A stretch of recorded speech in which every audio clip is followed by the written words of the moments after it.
अस्सलाम वालेकुम अज़ीज़ तलबा व तालिबात। सर अब्दुलसत्तार खान इस यूट्यूब चैनल में आप तमाम का इस्तक़बाल है। 11th उर्दू नज़्म ख़ितात क्वेश्चन आंसर सवालात के जवाबात और सरगर्मियाँ देखेंगे। चलिए शुरुआत करते हैं। ख़ितात 11th उर्दू क्वेश्चन आंसर। सवाल नंबर 1 है, पहले ख़िते की मदद से खाका मुकम्मल कीजिए। उलूम और मुतज़ाद अल्फाज। उलूम हिस्ट्री फ़लसफ़ा, मुतज़ाद अल्फाज बार जन्नत। ज़ैल की सरगर्मियाँ हिदायत के मुताबिक मुकम्मल कीजिए। पहला है ख़िते की तारीफ़ बयान कीजिए। दूसरा, पहले ख़िते में अकबर ने जो तंज़ किया है इस पर रोशनी डालिए। तीसरा, शायर के मुताबिक उक़बा के ख़याल का मफ़हूम बयान कीजिए। पहले का जवाब है, ख़िता नज़्म की सिन्फ़ को कहते हैं जिसमें किसी ख़ास ख़याल, जज्बे या कैफियत को बयान किया जाता है। इसके हर शेर का दूसरा मिसरा हम खाफिया होता है। इसके अशार की तादाद कम से कम 2 होती है, ज़्यादा से ज़्यादा कोई क़ैद नहीं। गज़ल की तरह इसमें मतला कहना ज़रूरी नहीं। ज़्यादातर 2 शेरी ख़ितात का चलन आम है। दूसरे का जवाब है, इस ख़िते में अकबर इलाहाबादी ने इस रुझान पर गहरी चोट की है जिसमें दुनियावी व असरी उलूम पर खूब तवज्जो की जाती है और मजहबी उसूल व तालीम को फरामोश कर दिया जाता है या इन्हें कम अहम समझकर कम ध्यान दिया जाता है। ख़िता में तारीख़ और फ़लसफ़े की अहमियत तो बताई गई है, लेकिन आखिरत और जन्नत व दोज़ख की अहमियत को मुक़द्दम गर्दाना है। तीसरे का जवाब है, शायर के मुताबिक उक़बा का ख़याल का मफ़हूम आखिरत है जहाँ बंदों के अमाल के हिसाब किताब के बाद इनके जन्नत या जहन्नुम में जाने के फ़ैसले अल्लाह ताला की जानिब से सादिर होंगे। चौथा सवाल है, दूसरे ख़िते से नसीहत वाला मिसरा लिख कर इसकी तशरीह कीजिए। पाँचवा, अल्लामा इक़बाल का वो मिसरा लिखिए जिसमें इन्होंने अकबर के ख़िते के फ़िक्रे हिंदुस्तान हमारा है को इस्तेमाल किया। छठा सवाल है, दूसरे ख़िते की तशरीह अपने अल्फाज में कीजिए।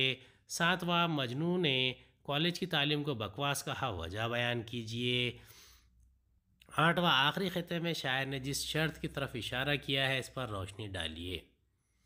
चौथे का जवाब है, दूसरे ख़िते में नसीहत वाला मिसरा, जो कुछ है सब खुदा का वहमो गुमा हमारा। इसकी तशरीह है, शायर के मुताबिक हिंदुस्तान हमारा और सारा जहां हमारा कहने वाले दोनों ही गलती पर हैं और दोनों वहमो गुमा में मुब्तला हैं।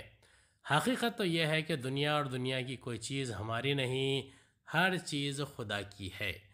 हम कितने ही माल व दौलत और ज़मीनों के छोटे बड़े टुकड़ों के मालिक और हकदार हो जाएं, हकीकत तो यह है कि एक दिन सब का सब ख़त्म होकर रह जाएगा या तग़य्युर व तबद्दुल का शिकार हो जाएगा।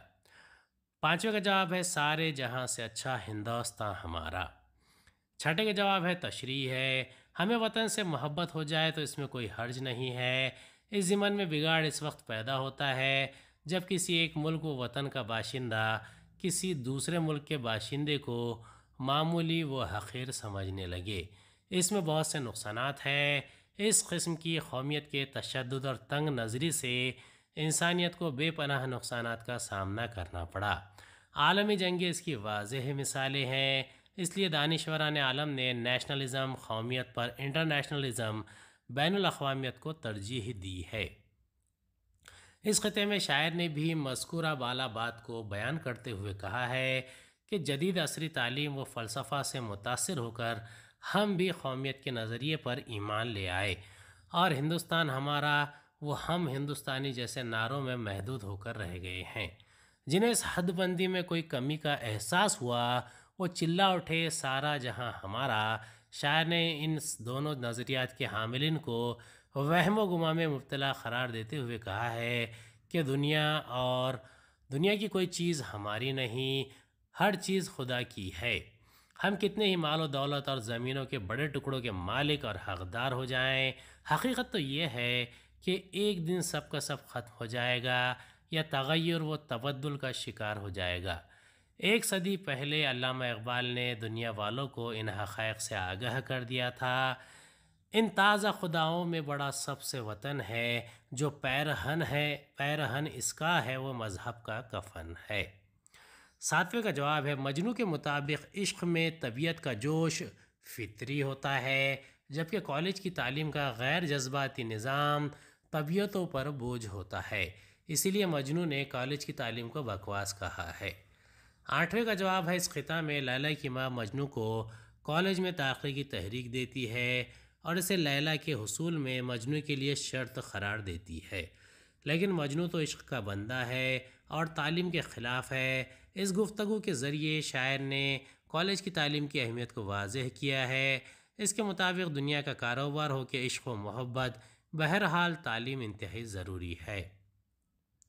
9واں سوال ہے، تیسرے خطے میں ہرن، لادنا، گھاس کے الفاظ آئے ہیں، اس مناسبت سے شعر کی صنعت پہچان کر لکھیے۔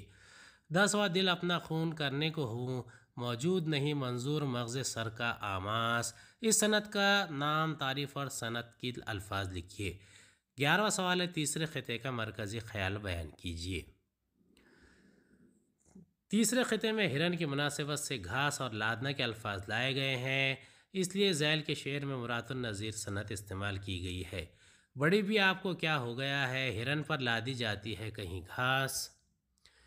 11ویں کا جواب ہے، تیسرا خطہ ایک دلچسپ لطیفہ ہے جس میں لیلی اور مجنو کے حوالے سے شاعر کہتا ہے کہ آج کالج کی تعلیم بہت اہمیت ہے، دنیا کا کاروبار ہو کہ عشق و محبت کی تعلیم ضروری ہے۔ ذیل کی سرگرمیاں ہدایات کے مطابق مکمل کیجیے۔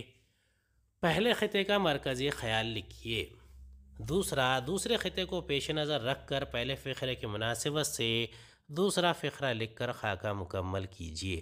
زبان نے کہاں سیکھا، زبان نے کہنا سیکھا، اکبر بول اٹھے، یہی کہنا لازم ہے ہمارا۔ پہلے کا جواب ہے، اکبر الہ آبادی جدید تعلیم کے مخالف نہیں تھے، وہ انگریزی زبان سے نفرت بھی نہیں کرتے تھے، وہ مغربی تہذیب و تمدن اور طرز معاشرت کی اندھی تقلید کے مخالف تھے۔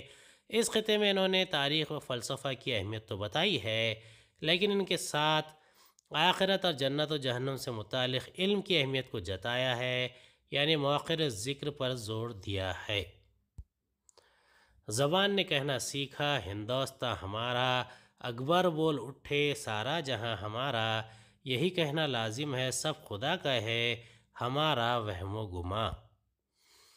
زبان کا کہنا ہندوستان ہمارا اور اکبر کا بولنا سارا جہاں ہمارا، اس پر اپنی ذاتی رائے کا اظہار 4 جملوں میں کیجیے۔ چوتھا، جو کچھ ہے سب خدا کا ہے، وہم و گما ہمارا، اس مصرعے کی روشنی میں واضح کیجیے کہ دنیا کی ہر شے خدا کی ہے۔ 5واں، تیسرے خطے سے زیر اضافت کے الفاظ کا شب کی خاکہ بنائیے۔ ہندوستانی کہے کہ ہندوستان ہمارا، پاکستانی کہے پاکستان ہمارا، امریکی کہے امریکہ ہمارا، یا کوئی یہ کہ سارا جہاں ہمارا۔ اس میں بظاہر کچھ بھی غلط نہیں ہے، ہر ملک کے باشندے کو اپنے ملک کے تئیں ایسا کہنے میں کوئی حرج نہیں ہے، لیکن اس معاملے میں اطرانے اور فخر و غرور کو اختیار کرنے سے گریز کرنا چاہیے۔ سبوں کو تاریخ کو بھولنا نہیں چاہیے، کسی بھی ملک کے نقش و حدود مستقل نہیں ہوتے، وقت کی تبدیلی کے ساتھ ان میں تغیر واقع ہوتا رہتا ہے، انسانوں کے وہم و گما کے بت ٹوٹ کر ہی رہتے ہیں، ظالم و جابر اور مغرور و متکبر لوگوں کو تو وقت کچھ جلدی ہی جھٹکے دیتا ہے۔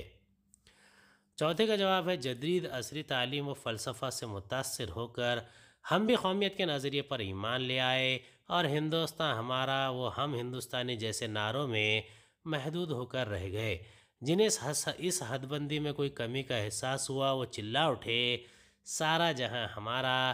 شاعر نے ان دونوں نظریات کے حاملین کو وہم و گما میں مبتلا قرار دیتے ہوئے کہا ہے کہ دنیا اور دنیا کی کوئی چیز ہماری نہیں، ہر چیز خدا کی ہے، ہم کتنے ہی مال و دولت اور زمینوں کے ٹکڑوں کے مالک اور حقدار ہو جائیں، حقیقت تو یہ ہے کہ یہ ایک دن سب کا سب ختم ہو جائے گا یا تغیر و تبدل کا شکار ہو جائے گا۔ تیسرے خطے کے پہلے 2 شعروں کے حوالے سے مسلم معاشرے کے بارے میں اکبر کے خیالات واضح کیجیے، اکبر کے فرضی لطیفوں کو اپنے الفاظ میں بیان کیجیے۔ 8واں، ان مصروں کا مطلب ایک جملے میں لکھیے۔ الف، ہرن پر لادی جاتی ہے کہیں گھاس، بے، مجھے سمجھا ہے کوئی ہر چرانداز، جیم، نہیں منظور مغز سر کا آماس۔ छठे का जवाब है तीसरा खिता एक दिलचस्प लतीफ़ा है। इस लतीफ़े के बयान से पहले अकबर ने मुस्लिम माशरे की ज़हनी हालत पर गहरा तंज़ किया है। कहते हैं अकबर मुसलमानों का खुदा ही हाफिज़ है और ये ज़िंदा व बाकी है, वरना इन्होंने तो अपनी तबाही के सारे सामान कर लिए हैं। इन्होंने ज़ाहरी व दुनियावी चमक दमक और तरक्की को ही खुशहाली का मेयार बना रखा है। इन लोगों की हालत इस आशिक़ शाहिद मकसूद की सी है जो माशूक़ पर फ़िदा तो होना चाहता है, लेकिन इसके हुसूल में दरकार पेहम कोशिश और जद्दोजहद से जी चुराता है।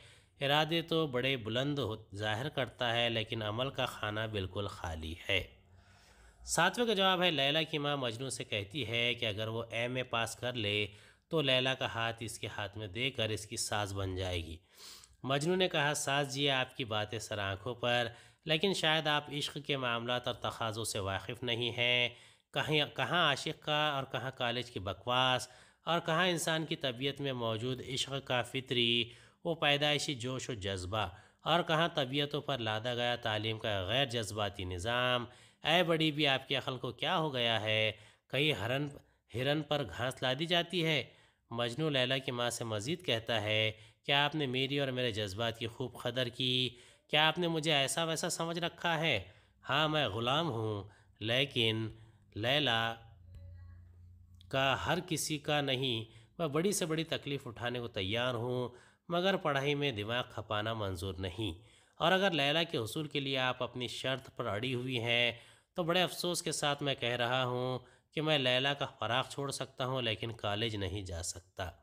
आठवें का जवाब है पहला है अलिफ, कोई काम इसके करने के अहल से ही लेना चाहिए। बे, मुझे हर एक का ग़ुलाम नहीं समझना, मैं सिर्फ़ लैला का ग़ुलाम हूँ। जी, मुझे पढ़ाई वढ़ाई में दिमाग खपाना मंजूर नहीं है। उम्मीद है आपको हमारा वीडियो पसंद आया होगा। अगली वीडियो में दोबारा मुलाकात होगी। खुदा हाफिज़।